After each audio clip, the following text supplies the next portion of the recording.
उबैद की तरफ। तो ये पोइट्री कहाँ से शुरू की आपने और कब शुरू की और क्यों शुरू की? मेरी एक कज़न है जो उस टाइम यूनिवर्सिटी लेवल में थी। मैंने फिर अपने एक्सपीरियंसेस लिखना शुरू कर दिए, जो मैं बातें किसी से कह नहीं पाता था। क्या अभी भी आपका जो बेस्ट फ्रेंड है आपके अल्फाज और आपकी पोइट्री है? मेरी सोल है वो, तो उनकी कई बातें आज भी जो है ना हमारे सामने सच्चाई की तरह आती है। बिल्कुल। डिप्लोमा किया आईटी का, वो कैसे किया? 2 सालों में एक दिन भी कॉलेज नहीं गया। पोस्ट 8,000 रुपया है, सही है। ठीक है, मेरे पास कुछ भी नहीं है। मैं कह रहा हूँ कि अच्छा इसे मैं बेचूंगा तो मैंने 15,000 करना है। तो मेरे कज़न है जो पंजाब एक्शन फाउंडेशन में थे, उनको मैंने कहा कि आपको कोई रेफरेंस है, मैं यहाँ हूँ ना, उसका पीछे उसके दोनों हाथ ना मेरे पीछे है। तो वो मुझे उधर फिनिश नजर आए। अच्छा, जिंदगी नाम ही नशेबो फराज का है, उतार चढ़ाव का। अस्सलाम वालेकुम, मेरा नाम है मोहम्मद अदील जावेद और आप देख रहे हैं मेरा यूट्यूब चैनल। आज मैं आपके सामने आया हूँ एक नई पॉडकास्ट के साथ, एक नई एपिसोड के साथ। अनकही बातें विद एम ए जावेद, ये वो सीरीज़ है जो कि मैंने स्टार्ट की है, जिसमें मैं आपके सामने कुछ ऐसे लोग, कुछ ऐसे यंगस्टर्स लेके आऊँगा जिन्होंने अपनी ज़िंदगी में कहीं ना कहीं कुछ ना कुछ ज़रूर किया है।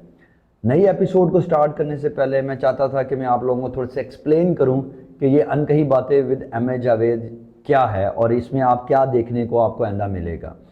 बेसिकली मेरा ताल्लुक ट्रेनिंग सेक्टर से है, यूथ काउंसलर हूँ मैं, और मैंने पिछले 15 साल से एनजीओ सेक्टर में, डेवलपमेंट सेक्टर में काम किया है। वॉलंटियरिज्म से मेरा ताल्लुक रहा है। तो मेरे बहुत सारे स्टूडेंट्स रहे हैं, मेरे बहुत सारे कोलीग्स रहे हैं जो कि अपनी ज़िंदगियों में कहीं ना कहीं कुछ ना कुछ हासिल किया है, उन्होंने कुछ ना कुछ अचीव किया है।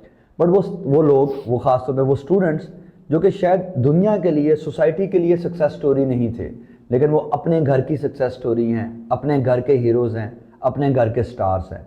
सो मैं चाहता हूं कि मैं उन लोगों को आपके सामने लेके आऊं, उनसे बातचीत करूं, वो अपनी स्टोरी शेयर करें, वो अपनी फील्ड के एक्सपर्टीज़ जो उन्होंने हासिल की हैं, जो हार्ड वे से उन्होंने लाइफ लेसन्स हासिल किए हैं, वो दुनिया के सामने, लोगों के सामने लाया जाए। और इंशाल्लाह आज वो अभी अपनी फैमिलीज़ के हीरो ज़रूर हैं, लेकिन कल को इंशाल्लाह वो दुनिया की सक्सेस स्टोरीज़ भी बनेंगे। तो इसी लिए हमने ये सीरीज़ का स्टार्ट किया है। आज के एपिसोड में भी और आने वाली एपिसोड्स में भी आपको इसी तरह के बहुत सारे लोग मिलेंगे जिनके साथ हम ये सारी चीज़ें शेयर करेंगे। आज मेरे मेहमान हैं उबैद अली। उबैद अली कौन है, वो क्या करते हैं, वो डिटेल में तो वो ख़ुद बताएंगे, बट उनके साथ मेरा तल्लक रहा, वो उनके साथ किसी प्रोग्राम में मुलाकात हुई, ट्रेनिंग प्रोग्राम्स के थ्रू, और उनके साथ बहुत अच्छा इंटरेक्शन हुआ। समझ में आई कि इस बच्चे ने स्ट्रगल की, एक डिफरेंट वे से लाइफ को जिया है। मसाइल हर एक की ज़िंदगी में आते हैं, इनकी ज़िंदगी में भी आए, लेकिन इन्होंने उनको कॉप कैसे किया, कहाँ पे ये पीछे हटे, कहाँ पे ये दोबारा ज़िंदगी में वापस आए, ये सारी बातें हम इनसे करेंगे। एक चीज़ जो मुझे इनकी ज़िंदगी की बहुत अच्छी लगती है वो इनकी पॉजिटिविटी है, इनका पॉजिटिव एटीट्यूड है, और उसके साथ साथ जो ये शानदार पोइट्री करते हैं, पोइट्री का शगफ रखते हैं, तो वो भी एक बहुत इंपॉर्टेंट एलिमेंट है इनकी ज़िंदगी का। हम उस पर भी बात करेंगे। तो चलते हैं हम उबैद की तरफ। अस्सलाम वालेकुम। वालेकुम सलाम। क्या हाल चाल है आपके? ठीक है, अल्हम्दुलिल्लाह सर, आप सुनाए कैसे हैं? अल्हम्दुलिल्लाह बिल्कुल ठीक। Welcome to our show. Sir आपका शुक्रिया कि आपने मुझे इस काबिल समझा कि मैं आऊँ और आपके साथ इस तरह बात कर सकूँ। ज़रूर ज़रूर। उबैद, जैसे कि मैंने बात की, आपके बारे में भी इंट्रोडक्शन में भी बात हुई कि आपकी जर्नी तो हम डिस्कस करेंगे, लेकिन आपका एक इम्पॉर्टेंट एलिमेंट है पोइट होना। तो ये पोइट्री कहाँ से शुरू की आपने और कब शुरू की और क्यों शुरू की? अच्छा, पोइट्री जो मेरी लाइफ में ओबियसली आपको भी पता है, और इंसान के साथ एक्सपीरियंसेस होते हैं मुख्तलिफ। बिल्कुल। तो बैक इन 2018 तो मेरे साथ भी एक एक्सपीरियंस है, जिसके बाद मैंने लिखना स्टार्ट किया। उसके बाद मेरी एक कज़न है जो उस टाइम यूनिवर्सिटी लेवल में थी और वो काफ़ी इन चीज़ों में इंटरेस्टेड थी। सही। तो मैं उसको सेंड करता था और वो हमेशा मुझे वाह वाह वाह कहती थी, सही है। Nothing else. बिल्कुल। तो वो उसकी एक एप्रिसिएशन ने ना मुझे इतना काबिल किया कि लिख लिख के मैं बहुत बुरा लिखता था, बहुत ज़्यादा। आपको मैं सुनाऊंगा तो आप कहेंगे नहीं ये मैंने नहीं लिखा। सही है। But with the passage of time जब मैं वो लिखता गया लिख के मैंने फिर अपने एक्सपीरियंसेस लिखना शुरू कर दिए, जो मैं बातें किसी से कह नहीं पाता था, या मुझे लगता था कोई सुनने वाला नहीं है, तो मैं उसको लिखता था अपने अंदाज में। तो इससा ये जर्नी। तो आप ये कहना चाहते हैं आपकी ज़िंदगी में जो गम थे, तकलीफ़ें थी, आपने उनको अल्फाज की शक्ल में लिखना शुरू किया और आपका जो उस गम को कम करने का तरीका था, लोग डायरी लिखते हैं, आपने डायरी लिखी ना लिखी लेकिन आपने पोइट्री लिखी और उससे आपने किया और वो जर्नी आज भी जारी है, ऐसे ही है? हाँ जी एग्जैक्टली आज कम हो गई है क्योंकि मुख्तलिफ मसरूफियात की वजह से, लेकिन ये है कि जब भी मैं ज़्यादा फील कर जाऊँ चीज़ें तो मैं अभी भी लिखता हूँ। सो क्या अभी भी आपका जो बेस्ट फ्रेंड है आपके अल्फाज और आपकी पोइट्री है? Not my best friend, okay. मेरी सोल है वो। ओ ओके, तो सोल है, आप एक स्टेप आगे हैं, ठीक है, सही। चलें हम अगली बात करते हैं। उबैद, अपनी एजुकेशन के बारे में बताओ। कहाँ से आपने किया और कौन सा डिप्लोमा किया, क्या डिग्री की, और करियर में कहाँ पे आप आए और आईटी की साइड पे कैसे आए, आईटी की वो उस साइड की तरफ कुछ थोड़ा सी रोशनी डालो। अच्छा बेसिकली ना मैं कराची में पैदाइश के बाद हम कराची मूव ऑन हो गए थे, तो बेसिक एजुकेशन मेरी कराची से ही है। देन उसके बाद हम लाहौर मूव हुए और लाहौर के बाद हम मनावे वाली साइड में रहते थे। उसके बाद वहाँ से फिर हम फर्दर ये शालीमार लिंक रोड वाली साइड में है, ठीक है। वहाँ से देन मैंने अपना मेट्रिकुलेशन किया। 8 तक मैं प्राइवेट स्कूल में पढ़ा हूँ और तब तक मैं ऐसा था जो टीचर्स बॉय नहीं होता क्लास में जिससे सारे बच्चे हेट करते हैं, बट वो टीचर्स का फेवरेट होता है। अच्छा। तो मैं उनमें से एक था, बट सडन शिफ्ट्स हुए लाइफ में। ठीक है। जब मैं प्राइवेट सेक्टर से निकल गया, जब मैं मेट्रिकुलेशन में गवर्नमेंट में गया, ओबियसली मैं वो इन्वायरमेंट से इतना यूज टू नहीं था, तो काफ़ी सारी मिस्टेक्स हुई मुझसे और मैंने जिस तरह कि मैं एक अच्छा बच्चा पढ़ने वाला होता था, तो वहाँ से स्टार्ट हुआ कि मैं एक बैक की तरफ जाना स्टार्ट हुआ। अच्छा, तो जो आपका शिफ्ट था 8वीं क्लास के बाद और जब मैट्रिक में आप गवर्नमेंट स्कूल में गए, तो जो वाकया आप जो पहले भी कोट किया या जो आपको है, तो वो बेसिकली जब आपके फादर की डेथ होती है तब का मामला है ये? नहीं, मेरे फादर की डेथ हुई थी 2012 में। ठीक है। उस टाइम मैं 3 क्लास में था। अच्छा अच्छा। तो जो पंजाब एजुकेशन कमीशन के स्कूल्स हैं ना, जो प्राइवेट स्कूल्स को वो फंड्स करते हैं, ठीक है। तो उनमें मैं पढ़ता था। सो मेरा एक कज़न है वहाँ पे जॉब करता है, तो उनके रेफरेंस से ना हमारा एडमिशन्स हुए थे, तो 8वीं तक मैं प्राइवेट स्कूल में पढ़ा हूँ। ठीक है। बट उसके बाद देन मैं गवर्नमेंट में मूव ऑन हुआ। वो मैं जानना ये चाह रहा हूँ, क्या वो मजबूरी थी होती है कि वो जो प्राइवेट फंडेड स्कूल है वो 8वीं तक ही फंडेड है, 9वीं 10वीं के स्कूल वो वाला 9वीं 10वीं नहीं करा रहा था वो? अच्छा बेसिकली ना उस टाइम जो मेरे फिजिबल था ना मेरे, सही है। तो वो सबसे करीब वो 8वीं तक ही करवा रहे थे। अच्छा। मैट्रिक तक जो स्कूल्स थे वो कोई आसपास एरिया में थे नहीं, सही तो है। मैं अपनी माँ का इकलौता तारा भी हूँ, तो इस वजह से ज़्यादा वो दूर मुझे भेज भी नहीं सकती थी। इस वजह से जो करीबी और बेहतर गवर्नमेंट स्कूल लगा वहाँ पे मैंने एडमिशन ले लिया। सही है।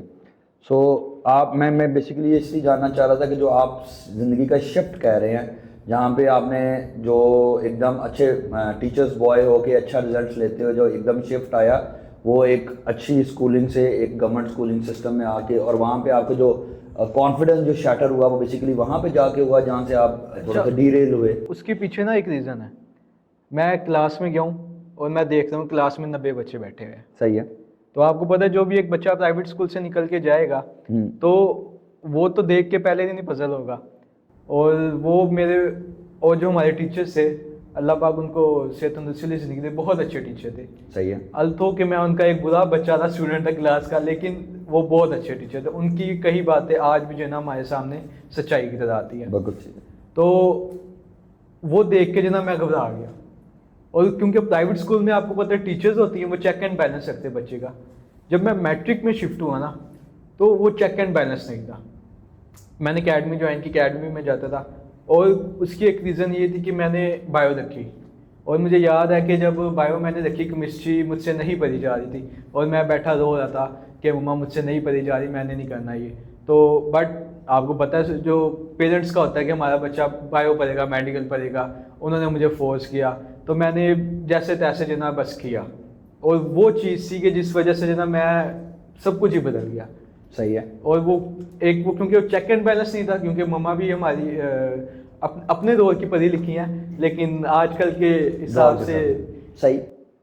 सो अगला सवाल मैं आपसे ये करना चाहता हूँ कि वो आपने बता दिया, रीजनिंग बता दी कि एक शिफ्ट आपका एजुकेशनल बैकग्राउंड या एनवायरनमेंट का थोड़ा सा शिफ्ट आया, और दूसरा एज यूजुअल लाखों बच्चों के हवाले से जो कि आप वो सब्जेक्ट्स पढ़ना पड़ जाए आपको जो कि आपका इंटरेस्ट नहीं है, और फिर वो बच्चे का इंटरेस्ट लूज़ हो जाता है। ठीक।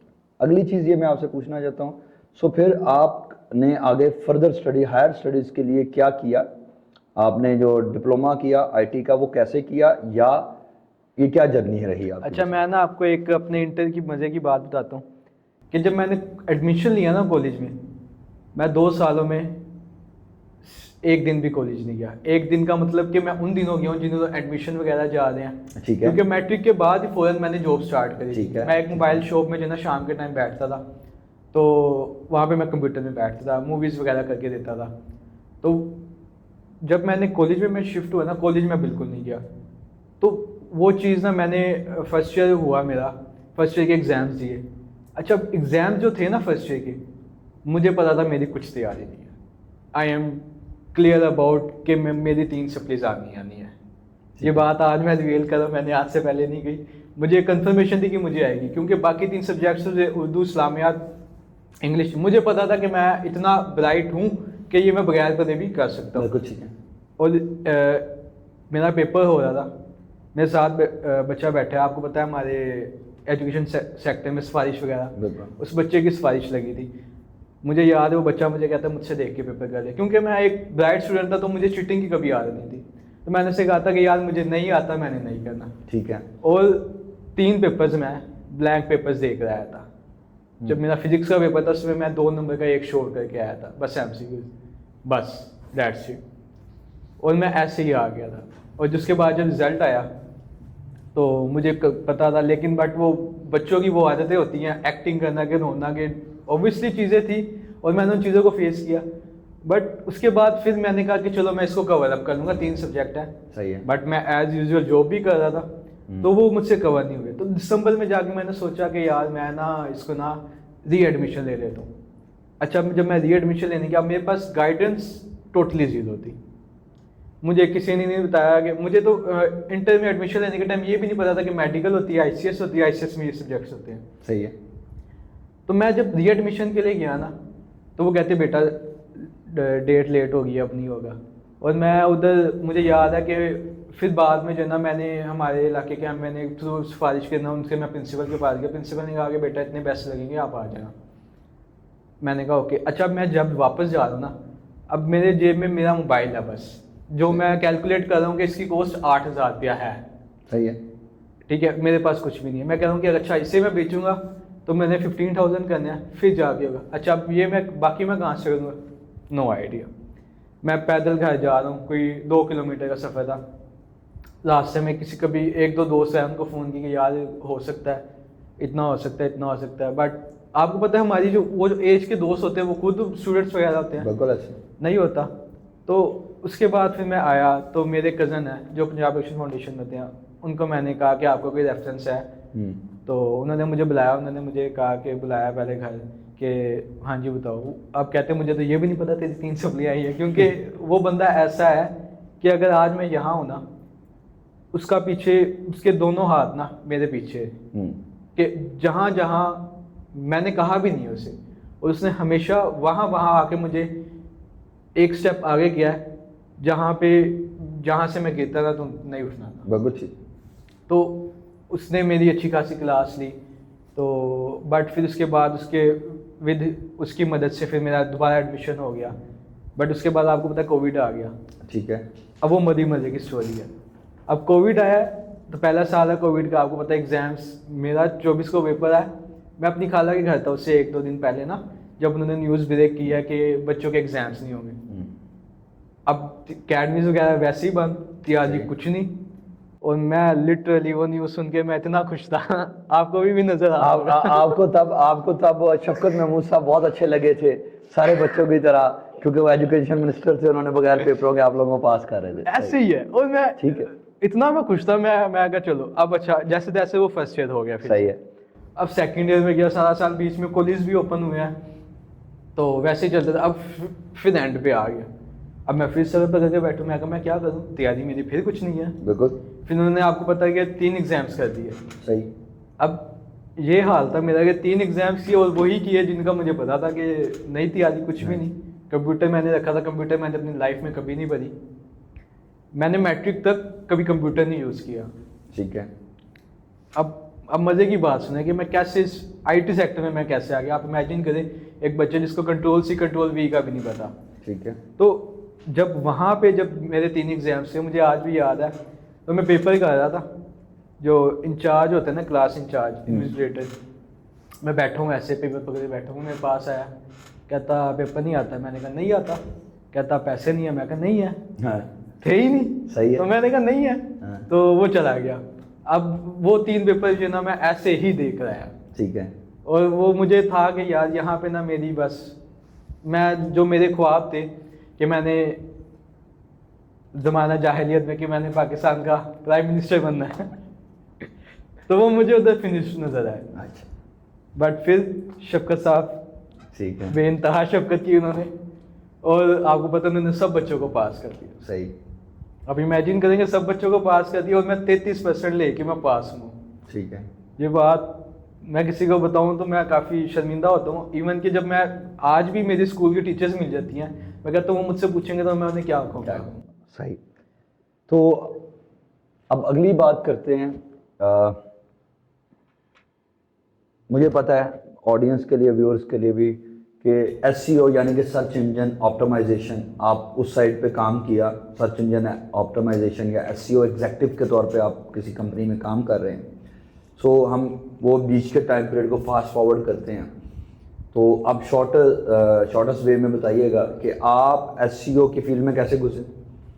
मैट्रिक से ही आप मोबाइल शॉप पे बैठ रहे थे, वो सारा कुछ था, बट ऐसा क्या हुआ SEO करने में कि आप SEO की तरफ आए और फिर उसके बाद आपने डिप्लोमा किया उसको कंप्लीट करने के लिए, तो बताइएगा। अच्छा, मैंने जब इंटर के एग्ज़ाम्स दिए ना, तो मैं टोटली फ्री था, तो मैं सर्च कर रहा था। अच्छा, उससे पहले ना मैंने बैंक में भी जॉब की हुई थी, मैंने 6 मंथ सिल्क बैंक में भी जॉब की है।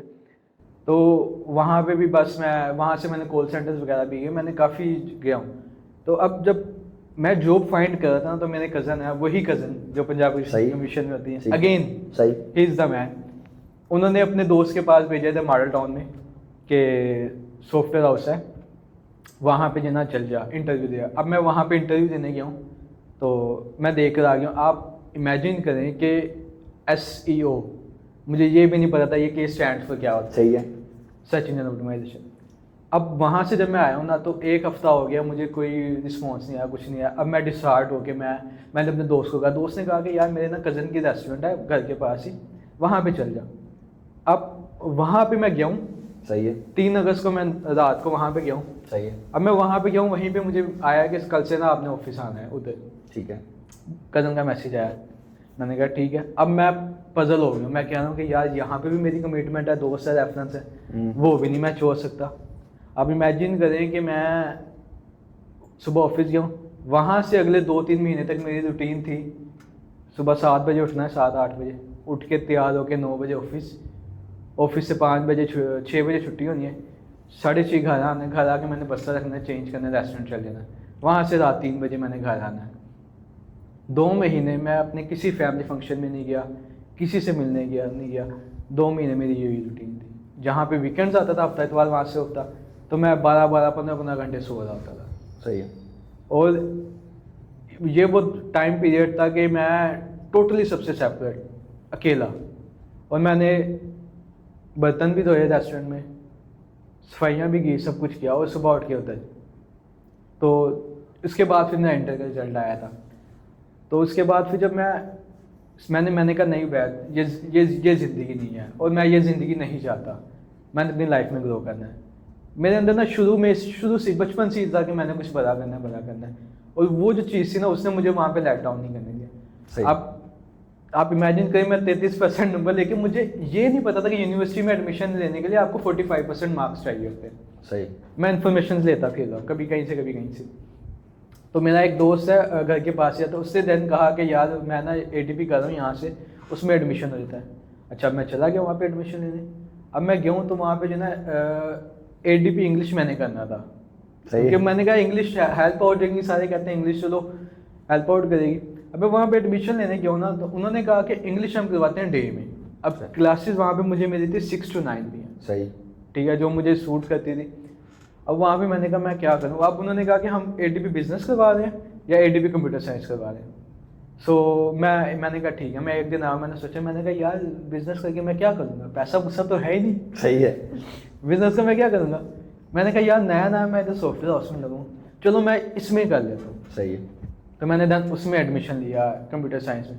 और मुझे याद है कि मेरी उस टाइम स्टार्ट वहाँ पे सैलरी 15,000 रुपये हुई थी, और मुझे था कि 6,000 रुपये मैंने घर देना है, 6,000 रुपये मैंने अपनी फ़ीस का निकाल के रखना है, जो 2,000 बचे को मेरा आने जाने का किराया था। सुबह मैं घर से निकलता था, रात में 10 बजे घर जाता था। इस दौरान मैं कुछ खाता भी नहीं था कि यार अगर खा लिए तो पैसे ना चल जाएंगे, सही। सारा दिन भूखा रह के वो करके। तो इस तरह ये चीज़ें चलती रही। बहुत अच्छी। ज़िंदगी नाम ही नशेबो फराज का है, उतार चढ़ाव का है, और हर एक इंसान की ज़िंदगी में ऊंच और नीच आती है। यही सब कुछ हर इंसान के साथ होता है। ऐसा ही सब कहीं ना कहीं उवैद के और बहुत सारे लोगों के साथ हुआ। उवैद की जिस तरह हम अभी स्टोरी सुन रहे हैं उसमें बहुत सारी अप्स एंड डाउन हमने देखे हैं। सो अगर मैं जब से इसको जानता हूँ पिछले कपल ऑफ ईयर से, तो मुझे यही इसके अप्स एंड डाउन याद हैं। मुझे इसका वो टाइम पीरियड भी याद है जब ये मेरे साथ रिक्वेस्ट मुझे इसने की कि मुझे टाइम चाहिए, मुझे आपका टाइम चाहिए। इसने मेरे 1-2 ट्रेनिंग प्रोग्राम अटेंड किया, तो उन सब में से he was like the one. मुझे अच्छी तरह याद है कि जब उन्होंने कहा नहीं सर मुझे टाइम चाहिए, एंड फिर ये रोया बातें करते हुए, जो कि भी आपने इसने आपको बताया भी कि कोई गाइड करने वाला नहीं था। सो जो मैंने अंडरस्टैंड किया स्टोरी से, मैं वही क्वेश्चन वैद आपसे पूछूंगा कि अप्स एंड डाउन आपने भी पॉडकास्ट में भी बता दिया, डिस्कशन में बता दिया कि आप अच्छे स्टूडेंट थे, ये डिफरेंस चलते रहे, बट वो एक ऐसा क्या लम्हा आ गया जो कि शायद मेरे हिसाब से अभी तक का लोएस्ट लाइफ का टाइम पीरियड था, कि इससे ज़्यादा आप नीचे क्या जाते कि अल्टीमेटली आपको साइकेट्रिस्ट के पास जाना पड़ा अपने मेंटल स्टेटस को बेहतर करने के लिए। उनके पास साइकेट्रिस्ट के पास जाना, बेशक कपल ऑफ सेशंस आपको किए। तो the why it happened and who pushed you, किसने आपको कहा कि नहीं यार तू ये सेशन कर ले, तू एक दफ़ा उनको जाके कर ले। क्योंकि मसला पता है क्या, मेंटल हेल्थ जो है ना ज़िंदगी में बहुत इंपॉर्टेंट है, और इसका इदराक लोगों को नहीं है। लोग समझते हैं कि साइकेट्रिस्ट के पास जाना या मेंटल हेल्थ के ऊपर कोई बात करना इट्स अ बिग प्रॉब्लम और कोई बहुत बड़ी बीमारी है। बट आई एम हैप्पी कि मैं आपको जानता हूँ, और आपकी वजह से 1-2 लोगों को और को जाना जो कि मेंटल हेल्थ के ऊपर उन्होंने काम किया और साइकेट्रिस्ट के पास। तो प्लीज़ उसके बारे में थोड़ा सा बताइएगा। अच्छा, ऑब्वियसली इंसान अपनी ज़िंदगी में सब कुछ फेस करता है, और उससे पहले मुझे मेंटल हेल्थ की रियलाइजेशन नहीं थी कि क्या चीज़ होती है, अनटिल अनलेस मुझ पे फेस हुई। अब अगर मैं आपको, आपने जिस तरह की बात की कि साइकेट्रिस्ट के पास गया, ये मुझे अच्छे से याद है, ये उन दिनों की बात है। मेरे एडीपी के फाइनल एग्जाम्स हो रहे हैं। सही। आप इमेजिन करें एडीपी के फाइनल एग्जाम्स हो रहे हैं, बहुत सारी सिचुएशंस चल रही हैं, घर में फाइनेंशियल इश्यूज हैं। ऑफिस मैंने जब अपने कज़न का रेफरेंस से गया था, वहाँ से जो ना मैंने कुछ टाइम पहले मूव ऑन कर लिया था। ऑफिस में यहाँ पे था, ऑफिस की पॉलिटिक्स थी, ऑफिस की चीज़ें थी जो मैंने लाइफ में कभी नहीं फेस की। मेरे लिए वो एवरीथिंग वाज न्यू। बिल्कुल। और मैं उन दिनों ऐसा था कि मैं इतना डाउन था कि मैं ऊपर से गर्मियों के दिन, हमारा ऊपर वाला पोर्शन है गर्मी, जब मैं सो के उठता था मैं कहता था यार क्या। मुझे अच्छे से याद है कि रात 7 से सुबह 4 में शिफ्ट कर रहा हूँ, 5 बजे मैं घर आ रहा हूँ। घर आके मैं सुबह 9 बजे उठ रहा हूँ, क्लास पे एग्जाम देने जा रहा हूँ। वहाँ से मैं 12-1 बजे आ रहा हूँ, वहाँ से आके 2-3 घंटे तैयारी कर रहा हूँ। वो 2-3 घंटे तैयारी नहीं कर रहा, वो 2-3 घंटे घर के मसले मसाइल डिस्कस हो रहे हैं कि ये हो गया वो हो गया। अब उन दिनों कुछ ऐसा था कि घर का रेंट वगैरह भी देना होता है, तो मुझ पे ना एक सडन बर्डन आया जिसके लिए मैं प्रिपेयर्ड नहीं था। सही है। अब उस चीज़ ने ना मेरी सारी बॉडी से एनर्जी ड्रेन कर ली। ठीक है। अब वो जो एनर्जी ड्रेन की ना, तो मैं इतना लो हो गया, मैं इतना लो हो गया कि मैं आपको बता नहीं सकता कि मुझे समझ नहीं आ रहा था मैं क्या करूँ। कि अल्लाह ना करे कि मुझे अगर ऑफिस से मैं हाथ धो बैठा, मैं ऑफिस मेरी नींद नहीं पूरी हो रही, क्योंकि ऑफिस में आपको पता है नींद पूरी नहीं हो रही और आप उसका 100% रिजल्ट भी नहीं दे पा रहे। ऑब्वियसली ऑफिस में भी चीज़ें अब वो सारी फेस कर, और मेरे पास ये चीज़ें बातें करने वाला कोई नहीं था। बिल्कुल सही। और मैं उन दिनों बहुत बुरा हाल था मेरा। बट सोशल सेक्टर आपको पता है, एक्टिविज्म वगैरह के दौरान मेरी एक दोस्त थी जो खुद भी डिग्री कर रही है साइकोलॉजी की। देन उन्होंने मुझे जो ना रेफ़र किया था, उन्होंने मुझे कहा था इवन कि उन्होंने ही सेशन अरेंज करवाया था मेरा। तो मैंने उसके बाद फिर जो है, मुझे नींद नहीं आती थी, मैं सुबह 5 बजे आके लेट हूँ बिस्तर, मुझे नींद नहीं आ रही, मेरा माइंड मल्टीपल चीज़ों पे चल रहा है, मुझे ऐसे लग रहा है कि अभी मेरा सर फट जाएगा। सही। बट वो टाइम मैंने सर्वाइव किया। मैंने थेरेपी वगैरह, उन्होंने मुझे एक थेरेपी दी जो मैं अक्सर अभी भी जब मुझे नींद ना आए तो मैं लेता हूँ वो नींद से पहले जो ना, और उसने भी मुझे काफ़ी बहुत ज़्यादा हेल्प आउट किया। सही। और वो भी दिन मुझे याद है कि जब मैं सेशन लेने गया था, सर्दियों के ही दिन थे, और मुझे वहाँ से मुझे अपने घर से यहाँ पे आना पड़ा था मुख्तलिफ चीज़ों के लिए। तो वो एक टाइम पीरियड था कि जिससे मुझे एक स्टेप आगे भी लेकर आया और जो मुझे वहाँ से गिरा भी सकता था। सही। सो इन शॉर्ट कि आपने वो एक again helping hands are always there आपकी ज़िंदगी में, आपके कज़न रहे हर स्टेज पे और अभी तक हैं सपोर्ट करने के लिए। इस तरह वो आपकी कोलीग जिन्होंने आपको पुश किया, विजुअलाइज किया, देखा कि आपके अंदर ये प्रॉब्लम है और मे बी आप अपनी मेंटल हेल्थ के ऊपर काम करें तो चीज़ें बेहतर होती हैं। सो मे बी आपकी जर्नी के अंदर जो मुझे लगता है कि वो दैट वाज अनदर माइलस्टोन जो आपने अचीव किया। जैसे आपने कहा गिर भी सकते थे लेकिन आपने वहाँ पे थेरेपी ली, कुछ अपने पे काम किया। जब काम किया तो आपकी ज़िंदगी थोड़ी सी बेहतर हुई और उसके बाद आपकी वो जर्नी स्टार्ट हो गई बेहतरी की तरफ, मुझे लगता है। ठीक है। और इसी के अंदर बात ये है कि इन्हीं टाइम पीरियड के अंदर थोड़ा सा पहले, कुछ महीने पहले, कुछ महीने बाद में आपने वॉलंटियरिज्म या सोशल एक्टिविज्म के ऊपर आपने बहुत ज़्यादा काम किया, जो कि हमारा अनदर एक टॉपिक होता है इम्पॉर्टेंट, कि how this volunteerism, this social work shapes you. वो आपकी ज़िंदगी कैसे बनाता है, आपकी पर्सनैलिटी कैसे ग्रूम कर रहा है, उसके बारे में, अपनी कुछ जर्नी के बारे में कुछ बताइएगा। अच्छा, मैं आज आपके सामने बोल पा रहा हूँ ना, जी बिल्कुल, ये ड्यू टू माई वॉलंटियरिज्म। बेहतरीन। ठीक है। मुझे आज भी याद है जब फर्स्ट डे मैं ट्रेनिंग लेने लक्सिस ग्रैंड होटल में गया था। सही है। आई वॉज लाइक कि मैं किधर आ गया हूँ। सही है। 30 लोग बैठे हुए हैं मेरे सामने, 30 लोग बैठे हुए हैं, और 30 में से एक बंदे से मैंने बात किया है, और वो भी वही बंदा जो मुझसे एज में छोटा था। सही। आप इमेजिन कर सकते हैं कि मैं उस टाइम किस स्टेट में। बिल्कुल ठीक है, बिल्कुल ठीक है। तो और उसके बाद इवन के 6 मंथ 7 मंथ तक जब हमारा वो एक 1.5 साल का प्रोजेक्ट था, मुझे कोई नहीं जानता था। सही। मुझे लिटरली मुझे कोई नहीं जानता था, बस बाय फेस लोग जानते होंगे। मैं बोलता ही नहीं था, मैं सब कुछ अपने अंदर एब्जॉर्व कर रहा था कि क्या है। उस टाइम पे मुझे बहुत जो है सीखने का टाइम लगा, बट वही चीज़ है, उसकी वजह से मैं आज आपके सामने बोल पा रहा हूँ। बिल्कुल। मुझे याद है कि एक फेलोशिप की थी, वहाँ पे लाइफ मैप बनवाया गया था हमसे। अमल फेलोशिप। अमल फेलोशिप ठीक हो गया। और मैं आपको उसकी भी स्टोरी इंटरेस्टिंग है कि मैं एलिजिबल नहीं था फेलोशिप के लिए। अच्छा। मैं दूसरे तीसरे सेमेस्टर में था, सही है। बट मैंने उस पर अपना उनको इंटेंट इतना शौक रहा कि मुझे ये करनी है, मुझे ये चाहिए, सही है। और मैं उसमें भी इन्वॉल्व हो गया। सही है।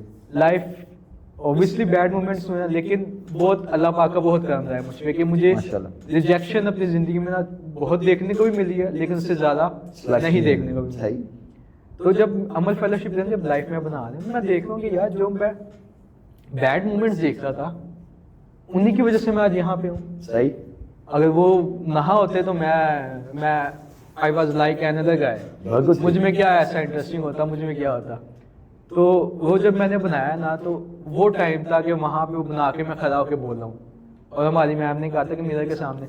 और उसके बाद मैं घर आके जो ना ऑफिस में, बल्कि उसके बाद ऑफिस में बल्कि वॉशरूम के सामने खड़े होकर उससे बात कर, हाँ बैठ तू कर सकता है, तूने करना है। सही है। ठीक है। और उसके बाद जब हमारी लास्ट प्रोग्राम का वो 1.5 साल का लास्ट था, 3 दिन की हमारी ट्रेनिंग थी। आप इमेजिन करें, मैं इतना बोलूँ, आज भी मुझे जो ना हर बंदा याद रखता है कि यार ये उबैद है। सही। आपको भी आइडिया है कि लोग कि यार ये उबैद है, इससे ये किया है। बिल्कुल ठीक। और मैं वहाँ से बात करना सीखूँ, वॉलंटियरिज्म से बात करना सीखूँ, लोगों से कनेक्ट होकर। अभी भी मैं शर्टेड करता हूँ समटाइम्स किसी अननोन पर्सन से जाके बात करने में, लेकिन इतना हो गया कि अब जाके मैं बात कर लेता हूँ। ये सब कुछ मैंने वॉलंटियरिज्म से सीखा, किससे कैसे बात करनी है, किससे कैसे कम्युनिकेट करना है, अपने आप को प्रेजेंट किस तरह से करना है। आपको याद है जब मैं VDP में आया था, मैं इधर ही वो वॉल के साथ बैठा होता था। तो मैं जब बैठा हूँ तो मैं देख रहा हूँ, मैं सोच रहा था मैं क्वेश्चन करूँ। जब आपका पहला सेशन लिया था तो मुझे वैसे ही पता नहीं क्यों आपसे एक वाइब मैच हुई कि यार, क्योंकि ना मेरा एक रहा है कि मुद्दा कि यार मैंने जो लाइफ में फेस किया है ना, जो मेरे पास गाइडेंस है ना, मैं चाहता हूँ कि यार कोई और बच्चा हो ना, मेरी एक बात उस तक पहुँच जाए ना कि जिसकी वजह से वो अपने आप को बेहतर कर ले। मेरे लिए यही बहुत है। सही। और जब मुझे बाद में आपको पता चला कि आप भी ऐसे ही सर्वाइव किया आपने, तो ऑब्वियसली आपसे ज़्यादा अटैचमेंट हो गई।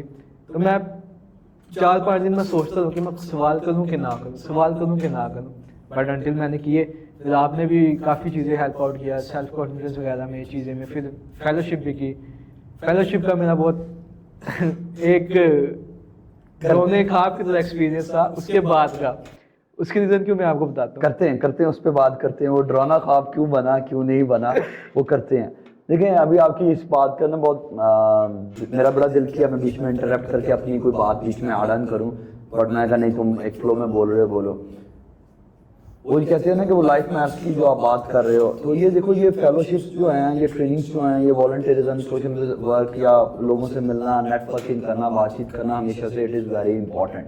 जब ये चीज़ें होती हैं तो ज़िंदगी में शेप आउट करता है। हमें लगता है कि हमें वो एक पीस ऑफ पेपर चाहिए, सर्टिफिकेट चाहिए, जो कि शायद हमारे बहुत काम आएगा, जो कि स्टार्ट पे शायद इंपॉर्टेंट है, but maybe I you and many other people जो कि अब कुछ ना कुछ मान गए या लाइफ के कुछ टाइम पीरियड गुजर गए हैं उनके, वो इसको अंडरस्टैंड करेंगे कि कितनी दफ़ा आपको किसी वो जो सर्टिफिकेट है कहीं दिखाना पड़ा है, मैंने शायद कहीं तो भी नहीं दिखाना पड़ा। लर्निंग जो है ना वो बहुत मैटर कर गई। सर आप यकीन करें, अमल फेलोशिप का अभी तक मैं सर्टिफिकेट नहीं लिया। मेरी डिग्री को 1.5 साल होने वाला वो है। जो लर्निंग थी ना वो मैटर करती थी ना, साल होने वाला है, ठीक है। मैं ट्रांसक्रिप्ट नहीं लेकर आया। हाँ ठीक है, बिल्कुल ऐसी ये यंगस्टर्स को नहीं चीज़ें पता।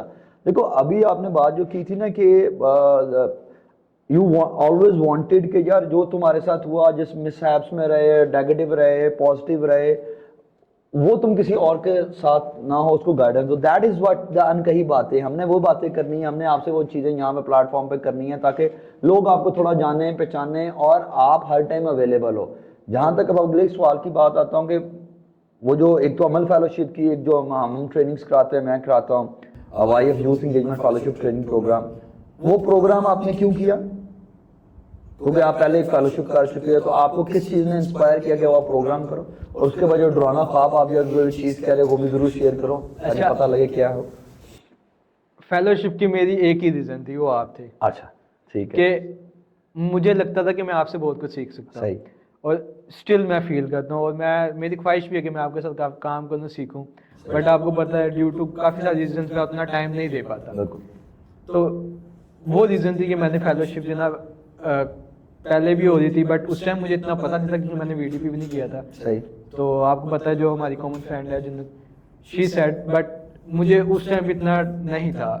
बिल्कुल सही। बट जब आपसे मिला तो मैंने कहा नहीं, अब मैंने करनी है, और मैंने की। अमल फेलोशिप ये था कि वहाँ पे एक्सपोजर बहुत मिला, सही। बहुत अच्छे दोस्त मिले, लिटरली नेटवर्क बिल्ड होता है वहाँ पे। बहुत अच्छे दोस्त मिले। अब जब आपकी फेलोशिप ये थी कि ये जो ना बहुत फोकस थी, और उसमें जब आपने VDP में मारे VN, मैं सोचता था यार ये क्या है VN, और मैं सोचता था कि यार क्या चाहता हूँ मैं ज़िंदगी से। बट जब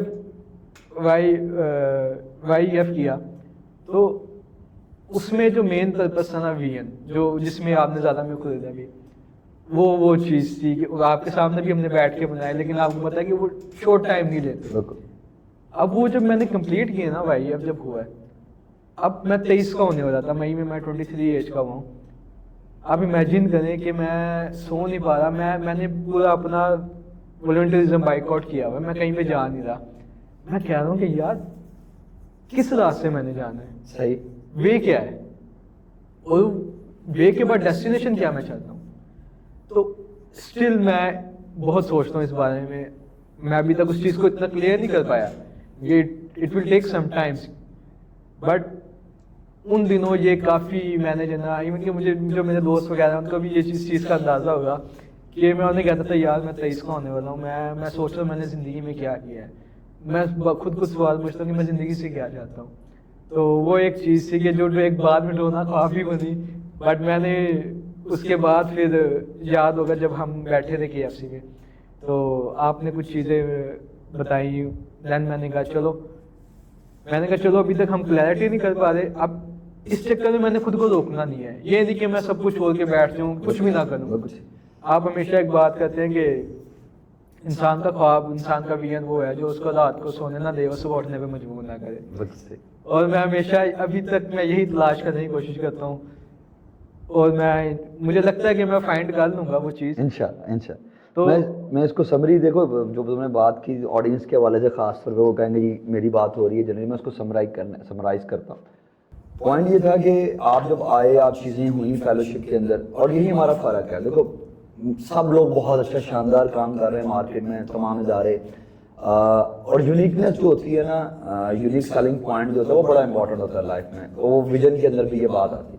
तो अमल फेलोशिप हो ही है, लोग देखते हैं, मेरे कई स्टूडेंट्स ने किया। मेरा पॉइंट ये था कि जो हम फेलोशिप कराएं या ट्रेनिंग्स करें वो हम फोकस्ड करें, जैसे आपने बताया, और उसमें हम अंदर से खुरेदें। तो विजन मेरा हमेशा से हॉट फेवरेट टॉपिक है, वो किया। एक्सप्लोरिंग द इनर व्यू पे बात होती है, तो हम 1-to-1 सेशंस करते हैं, डिस्कशंस करते हैं, ताकि फोकस अमल से बच्चा ऑलरेडी नेटवर्किंग लेके आता है या किस तरह के इदारों से नेटवर्किंग लेके आता है, हम फोकस उनसे उनकी बात कर लेते हैं ताकि वो चीज़ें हों। और इसमें मैं आड़ ऑन हमेशा ये करता हूँ कि यार जब आप कर लेते हो ना, तो it's a life long process जिसमें आप अपने आप को पहचानते हो, अपने आप को समझते हो, लेकिन हम उस जर्नी पे तो लगें। आप ये बात आज 23 साल की उम्र में, 22 साल की उम्र में आप पहले कर रहे थे, अब 23 साल की उम्र में आप ये बात कर रहे हो, लेकिन आज बहुत सारा स्टूडेंट ऐसा है, बहुत सारा यंगस्टर ऐसा है जो 28-30 साल का भी है, लेकिन ही और शी डजंट नो के विजन या इसके ऊपर हमें बात भी करनी है। तो जर्नी आपकी शेप हुई है। मैं हमेशा कहता हूँ ऊपर बैठने वाला है जो है वो मेरी और आपकी स्टोरी लिखता है, और वही स्टोरी उससे बेहतर हमारे बनाने वाला से बेहतर कौन हो सकता है। मैं एक प्रोडक्ट बनाऊंगा, मैं वो प्रोडक्ट बनाऊंगा, तो मैं उस प्रोडक्ट की सारा मैनुअल दूंगा, सारी चीज़ दूंगा, उसको कभी ज़ाया नहीं होने दूंगा। तो जिसने मुझे और आपको बनाया, तो मैं तो उसकी प्रोडक्ट हूँ ना, आप उसकी प्रोडक्ट हो, तो वो हमारे साथ ज्यादती कैसे करेगा, हमारी स्टोरी बनाएगा। हर किसी की स्टोरी ऐसे ही शेप होती है, और अल्लाह सिर्फ एक चीज़ देखता है, मेहनत, स्ट्रगल। आप डाउन तो नहीं हुए, आपने अल्लाह को याद रखा, तो दैट इज़ वन थिंग। और अभी भी ये जर्नी आपकी हमेशा इंशाल्लाह चलती रहेगी। आखिरी पॉइंट की हम कुछ बातें करते हैं, कुछ चीज़ें डिस्कस की हमने। So how in couple of lines आप अपनी इस जर्नी को शेप्ड आउट कैसे करोगे? 2-3 पॉइंट्स कैसे हैं, अगर आपको दूसरों को बताने हों, ये 2 से 3 पॉइंट्स ऐसे थे जिसको आपकी ज़िंदगी में आज आने वाले बच्चे को आप कहोगे कि यार ये 3 पॉइंट्स ऐसे हैं, आपको ऐसे कर लेना चाहिए। अच्छा, एक ऑब्वियसली है एक चीज़ जो मैं हमेशा सबको कहता हूँ कि यार आप लोगों को समझ नहीं ना आ रहा कि आप लोगों ने ज़िंदगी में क्या करना है, छोड़ दो, ना समझो, जो मिल रहा है ना करते जाओ। अल्लाह ताला खुद ही वसीले बना देता है, रास्ता बना देता है। अब मैंने इमेजिन नहीं किया था, और मैं चाहता भी तो मैं कभी एसईओ की फील्ड में ना आता। इवन के आने के बाद भी मैं ये सोचता मैंने स्विच कैसे करना है, बट अब दिस इज़ माई वे। इस पर मैंने बहुत एफर्ट्स किए, अपने आप को बहुत मेहनत की है। एक वे बना लो कि यार नहीं समझ आ रहा ना, छोड़ दो, बट डू योर बेस्ट। और एक और चीज़ कि कभी भी ना, अगर आपको कोई बंदा काम सिखा रहा है ना, ठीक है, और वो क्या भी नहीं रहा आपको, आप कभी भी ये समझ के ना जाओ कि यार इसने जो काम का बताना है वही सीखने मिले। अगर वो आपको कहे ना कप उठा के आपने यहाँ से यहाँ पे रखना है, इसमें भी आपको एक वो एटिकेट सिखाते हैं कि कप आपने आस्था रखने के कैसे रखना है। मैं भी अभी कुछ भी नहीं हूँ, सिर्फ देखा वो अल्लाह पाक की ज़ात है और मेरी माँ है कि जिसकी दुआएं की वजह से मैं आज यहाँ पे हूँ जहाँ पे हूँ। मेरी एक हैबिट है कि मैं क्लास में जब भी बैठता हूँ ना, मैं एक तो बैठता भी अकेला हूँ और मैं जो ना सुनता हूँ सिर्फ। ठीक है, आप अपनी लाइफ में ये रूटीन बना लें कि जो आपके टीचर्स हैं, आप समटाइम्स आप सुनना भी नहीं चाह रहे होते, आप बैठ के उनकी बस सुन लेंगे ना, कहीं ना कहीं उनकी एक बात ना आपकी ज़िंदगी बदल सकती है। और ऐसे ही मेरे साथ भी हुआ है। मेरे सर की भी एक बात थी, हमारे सर कंप्यूटर के प्रोफेसर हैं जुल्फुल हसन साहब। उन्होंने बताया पूरी क्लास को कि मैं 20-22 घंटे काम करता हूँ, और वो क्लाउड एक्सपर्ट हैं, अमेज़ोन के एक्सपर्ट हैं, आई क्लाउड पे काम करे। वो गवर्नमेंट के साथ अमेज़ोन के प्रोजेक्ट्स किए हैं उन्होंने, और वो यूसीपी में लेक्चर आ रहे हैं। मैं सोचता था कि यार ये बंदा जिसके पास सब कुछ है, ये इतनी मेहनत क्यों कर रहा है? सही, कि क्या रीज़न है? और जब ये बंदा कर रहा है और जब मेरे पास कुछ भी नहीं है, तो मैं क्यों इतना सो रहा हूँ? मुझे किस बात का गरूर है? मेरे पास क्या है?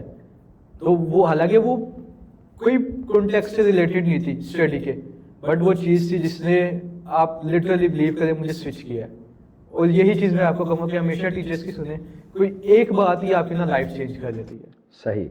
2 लास्ट बातें हैं। एक ये कि अगर आप अपनी लाइफ की जर्नी को देखते हुए आज आप अपने बारे में क्या समझते हैं, आप जिस भी मुकाम पे हैं, खुश हैं, मुतमईन हैं ज़िंदगी से?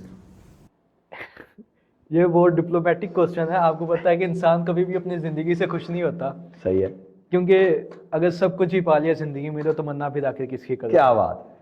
तो इंसान को अपने अंदर हसल रखनी चाहिए। मैंने 2 शुक्राने की नफल अदा की हैं। सुबह, सही, क्योंकि मैं अल्लाह पाक ने मुझे बहुत ज़्यादा नवाज दिया है, माशाल्लाह, ठीक है, और मैं समझता हूँ मैं इस काबिल नहीं हूँ, सही, बट स्टिल मैंने खुद को मेहनत करनी है, अपने ऊपर काम करना है और अपने आप को बेहतरी की तरफ लेके जाना है। सही। आखिरी बात, जाते जाते कोई अपनी पोइट्री कोई चीज़ सुनाएं जो आपकी मोस्ट फेवरेट हो, और उसी पे हम इख्तिताम करते हैं अच्छा, podcast। वैसे तो बहुत कुछ मैंने लिखा है, लेकिन एक मैंने सुनाई थी तो मुझे बहुत अप्रिसिएशन मिली थी, तो वो मैं आपको सुनाऊंगा। ज़रूर। वो ये है कि आने वालों से खुद को हमकिनार किया, हमने तो जाने वालों पे एतबार किया। सही, जिंदगी अपनी तमाम तर लुटा दी, खुद को दूसरों की खातिर दो चार किया। अगला शेर जो मेरी सिचुएशन में बहुत फिट होता है और जो मैंने खुद को ही सोच कर लिखा है, वो है कि अपनी काबिलियत का जीता जागता शाकार हूँ, इतना काबिल था कि खुद को बेकार किया। वाह, इतना काबिल था कि खुद को बेकार किया। सही, सही। तो यहाँ पे हम एंड करेंगे अपनी पॉडकास्ट का। एंड पे जाते जाते मैं सिर्फ यही कहना चाहूँगा कि मेरा काम है ऐसी स्टोरीज को, ऐसे लोगों को सामने लेके आना जो बज़ाहिर शायद बहुत बड़ी स्टोरी नहीं होंगी, लेकिन कोई भूला, कोई भटका कहीं बैठा उसे सुनेगा और वो उसको रिलेट करेगा। जैसे मुझे ये कॉन्फिडेंस इन्हीं चीज़ों ने दिया। क्यों दिया? जैसे अभी उबैद ने थोड़ी देर पहले कहा कि जी मुझे लगा कि आपकी और मेरी स्टोरी रिलेट करती है, किसी और को लगा कि उसकी और उसकी स्टोरी रिलेट करती है। तो हमारा काम यही है कि हम ऐसी स्टोरीज, ऐसी बातें सामने लाएं। हो सकता है इसमें से कोई एक लफ्ज़, कोई एक मैसेज किसी के काम आ जाए, कोई एक पॉइंट किसी का रिलेट हो जाए, और जो ज़िंदगी के मकसद हासिल करने के ऊपर सिर्फ एक चीज़ की शायद कभी कभी ज़रूरत होती है, वो होती है एक जेंटल पुश, एक हल्का सा हेल्पिंग हैंड जो हम किसी को ज़िंदगी में दे दें तो ज़िंदगियाँ बदल जाती हैं और निखर जाती हैं। अगली एपिसोड तक के लिए मुझे इजाज़त दें। Thank you very much.